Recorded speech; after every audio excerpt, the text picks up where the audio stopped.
Good morning. I think I'm going to continue to stay hidden behind my picture. However, I'm going to talk today about market-based mechanisms for mobilizing electric demand flexibility.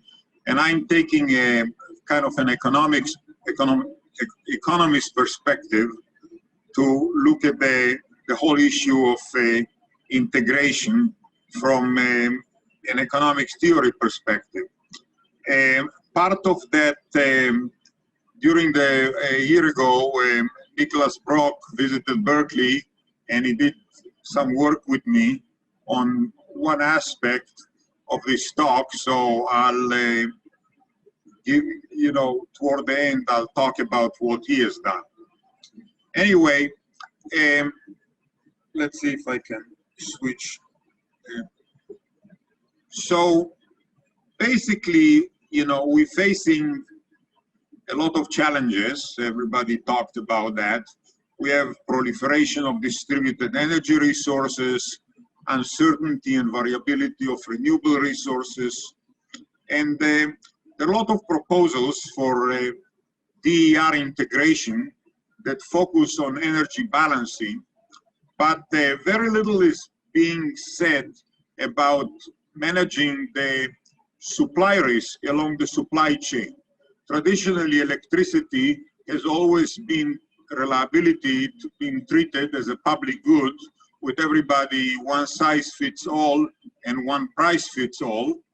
But we are now in an era where technology enables us to privatize the risk of electricity supply through diverse technologies, which we now call them grid edge technologies, and which enable customers to decide, like in every other commodity, how much risk they want to take and how much they want to pay. The same way as you buy car insurance and you decide how much of a deductible you want to take for collision.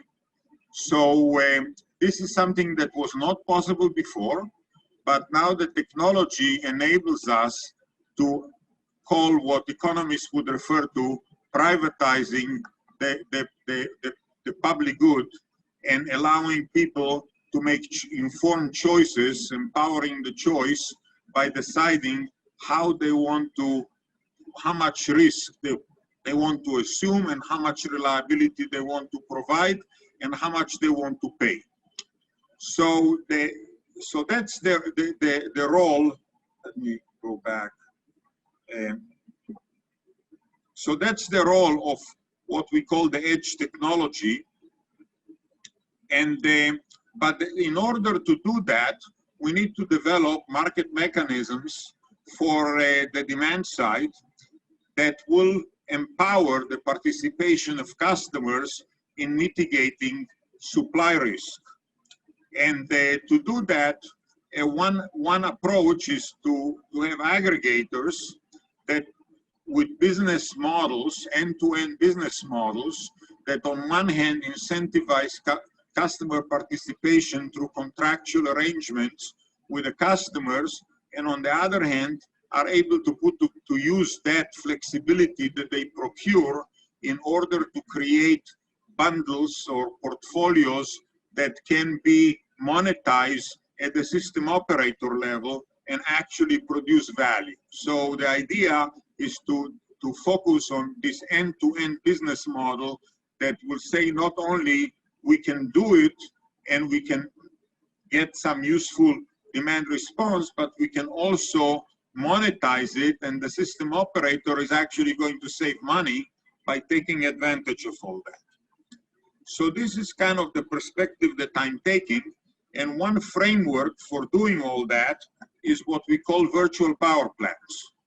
So the idea is that we have all these portfolios of edge technologies on the grid. We actually, Ben and I were part of a workshop on looking at the future of technologies at the edge of the grid. And we put them all together into portfolios with different capabilities. And the role of the aggregator there is to create what would look to the system operator as a power plant. And it will be operated with parameters and with orders as if it was a power plant, and that can include battery, it can include vehicles, it will include buildings, and perhaps you know, wind farms and solar panels. All that can be bundled together, and so that from the point of view of the system operator, this is going to look like a virtual power plant. Now, FERC, the California ISO, actually about 4 years ago, had a new tariff that carves a niche so that aggregators of DER can put together those bundles, and they define the parameters for participation by aggregators in the market, in the wholesale market. A month ago, in September, FERC actually expanded this idea into what's now called Order 2222, and this is now a framework that allows aggregator that put together those bundles of resources. So the way we are looking at it is that those edge technologies, whatever they are, they essentially provide the mechanism to empower customer choice and empower customer participation in mitigating the supply risk, so that every customer, the same as every other commodity that you can choose, you can use that. And the economic theory underlying that has been around for a long time. I've been working in that area since the 80s, and we're looking at it from as product differentiation in the electric power industry. We're saying electricity should not be treated as a homogeneous commodity. Electricity should be treated as a quality differentiated service, and the technologies enable us to create those products that customers can buy or sell and trade, and in transactive energy deals and so on. And this is the economics of tariff creation. We need to create prices and incentives that will treat electricity as a differentiated product. Now, this is not, you know, the idea of those edge technologies is not new. I mean, this is a picture from 1985 with George Burns at Southern California Edison advertising cycling of air conditioning. And if you look at the bottom there, we see that customer had a choice to decide based on the size of the air condition that they have, and based on what percentage of the compressor duty cycle they're willing to subject to curtailment upon call, they were getting a discount on the rate. So this was one mechanism for, you know, one edge technology. Now, the technology since then, of course, has caught up and it become much more efficient and more economical, but the ideas have been there. So when we started to look at this economic theory back in the 80s, that was the idea, to say, how can we differentiate electricity service into a product line and treat it as a product line the same way as we treat other commodity. And there are a whole bunch of technologies that enables you to do that. So this is, for example, a company that was called Color Power that was promoting the having installed controllers on different appliances with priority, and you subscribe to a priority, you get paid depending on the priority you choose, and that's going to be multiplexed in an algorithm in the cloud that is going to cycle through all these appliances, and the aggregator is going to harvest different load relief that then they can sell now under 2222 into the system operator. This company was actually acquired by Zone, which I'm associated with, and now you can use. They have different gizmos that you can put in building and recruit buildings or recruit household, recruit appliances, and you can control those under some contractual arrangements with different conditions, and then this is becoming a resource that can be bid into the system operator. This is shows a picture of that. You have like a little zone kit that is going to be installed at different buildings, and as I say, you can do it at different granularity, different level, and apply it through this algorithm that is going to multiplex. The basic idea here is that customer can assign priorities to different segments of their load, whether it's an appliances or whether it's just a generic segment, and you can and that is going to be the resource for this virtual power plants. And it can be based on different, you know, on HVAC or on water heaters and a whole bunch of applications and edge technologies. Another approach, which I've been pushing for many years, is to, instead of intruding and getting into the customer household and telling them, trying to control their appliances directly, to use something which I call a fuse control. And the idea is that you can segment the load that goes into the house into strata, and you can say, okay, so many times a year we're going to curtail half of your amperage, and you decide how you want to use it inside the home. And so you can, this is again an idea that was developed in 1980s. It was called demand subscription service, where there was a fuse that can be tripped by, and some California Edison would send the signal to this box and trip the fuse to have the size so many times, and then the customer was responsible for deciding whether they want to watch television or they want to keep the refrigerator running. So this way you don't control the device, you just control the capacity into the house.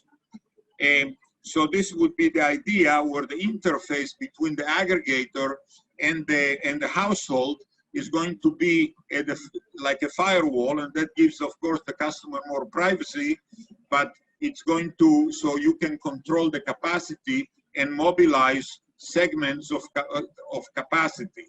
And then we have a whole theory on priority service and efficient rationing that says how should you price that, and through the theory of mechanism design that takes into consideration that the valuations inside the household is private information of the customer, and you have to offer them a contract that will induce them to reveal their true preferences by creating a menu of options of reliability versus service. Once you recruit that, then the aggregator ends up with a distribution like that that says how many days of curtailment or how many hours of curtailment they have available, and then they can offer it into the system operator as a resource, and that becomes the resource which can be used either to sell demand response or to mitigate perhaps some renewables. So you can imagine this kind of a situation where the aggregator is sitting there and it has a whole portfolio of demand response that can be dispatched to mitigate some of the fluctuation in wind supply, and then they bid the whole portfolio into the system operator.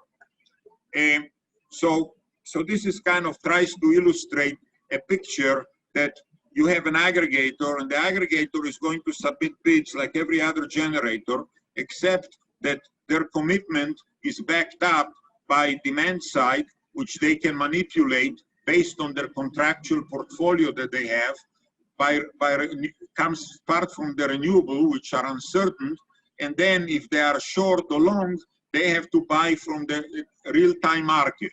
So we are going to do away with feed-in tariffs and paying in wind for wind that they don't generate, and wind will have to deal with, sell them, pay for essentially for the uncertainty that they induce on the system. And this is going to be the framework that this is going to be done through this virtual power plant that are now going to be enabled under 2222. Now, this is some, one example of a technology that can fit into one of those portfolios. And this is the optimum, this is what Niclas did with me. And he was interested in using ice storage as a way to defer some refrigeration load and shift it around. And so here we're assuming you have a supermarket, they have refrigeration, you can create a big tank, you can create ice, and again, the shifting of the energy around through this producing of ice off peak and on peak, again, can be mobilized into one of those portfolios that are going to be offered. So this is kind of the schematic, and he developed the algorithm for controlling that. And so the optimum control, he was actually taking prices from North Pole area, and this is the formulation of the control problem of how would you optimally follow prices and control the production of ice. And we have some interesting results showing how the ice production is going to follow the price and how much, and we have some, those are the savings in 1 day operation savings that show that there is all this potential. But the whole point is that this is going, again, to be mobilized and put into one of those virtual power plants that can be, so this will be one of the resources that are going to be aggregated. Now I want to make a point because we're talking here about risk management. And the idea here is very simple. This is an idea that was conceptualized many years ago from an economic perspective. What we really have here is we have a bunch of resources that are uncertain and have some probability of not producing everything they need to produce. And what our economic framework does, it bundles the portfolio, and then it allocates, it tranches the risk into layers, horizontal layers of customers, where customers have the choice to decide whether they want to be first in line to be curtailed in order to cover the shortfall, or second in line, and so on. This is an idea that actually was used in the mortgage industry. It wasn't very successful, and it caused the collapse of the market in 2007. But the problem there is that they were dealing with mortgages that are highly correlated, and as a result of that, this idea of allocating the risk and to tranches of customer, in their case, they were allocating it to bonds, wasn't successful. But energy resources are much more independent, and this actually may work. Those are called collateralized debt obligations. Finally, I want to point out that we actually recently, ARPA-E put out $30 million grant and funded 10 major projects, and we got one of those, $3.3 million, to actually finally implement this idea in the context of PJM. So we are actually just starting the project now, and I want to acknowledge my colleagues that I've been working for the last 35 years. One of them is Robert Wilson, who just got the Nobel Prize in Economics, and he got it for auction theory, but actually his legacy is a lot of the work that we did together over the years in the electricity markets and the design of this idea of product differentiation, which is, you can interpret it broadly as an extension of auction theory. And then Han-Po Chow, which is my other colleague, that is now leading this project. So we are going to now stay tuned, and maybe 3 years from now, we'll tell you how it worked out at PJM.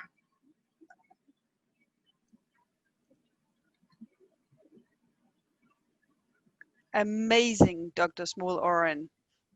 Thank you so much. Did we lose you? No. Any questions? I think you have been extremely clear. Ah, So, and people may be a little bit tired here in Europe, having been listening to the conference since 9 o'clock this morning, which is just 8 hours. But I also guess that your presentation was so helpful, and we are looking forward what will happen in 3 years. Yes, I have some questions. I will pass over to Henrik first. Yeah, thanks a lot, Shmuel, for a very, very interesting talk. I have a question about this auction. I think that's very, very interesting. Is this also a mechanism which is useful for investments optimization, not only market trading on the market, but also more longer term investments in infrastructure and things like that? Can the theory be used in this context as well? I'm not sure. I have a very weak microphone here. Can you? Now, my question is whether these principles of auctions you mentioned at the end, which I find very, very interesting, could these principles also be used in investment strategies? In Denmark, for instance, we are having some projects now on prototyping energy islands. And in order to see which technology will be the best, we have been thinking about using some sort of auctions. Does the principles you are referring to also, are they also applicable in investment contexts? Yeah, well, I think, my big picture, 30,000 foot picture is that we are now in an era that we have to stop thinking about electricity at the retail level as a commodity. Yeah. It's not a homogeneous commodity, it's a service. It's the same way as you send mail and you have different speed, you can pay different amounts, and you buy an airplane ticket and you can choose first class, business class, and pay accordingly. And insurance and every other commodity, there is no other consumer commodity that we try to sell it to people at the retail level as a commodity. So we are now moving into a new paradigm, which is, we call it transactive energy. And I think that where people, and we are going to start to see also a change in the future of the structure of utilities that are going to, the utility is no longer going to be selling kilowatt hours. The utility is going to provide a platform, perhaps for peer-to-peer transactions and for other services that, and they have to, and there maybe will be the provider of last resort and control the wires. But this idea that the utility is selling you electricity like water and charging you per cubic feet is I think is going to eventually disappear. Yeah, I agree. Thanks a lot, Shmuel.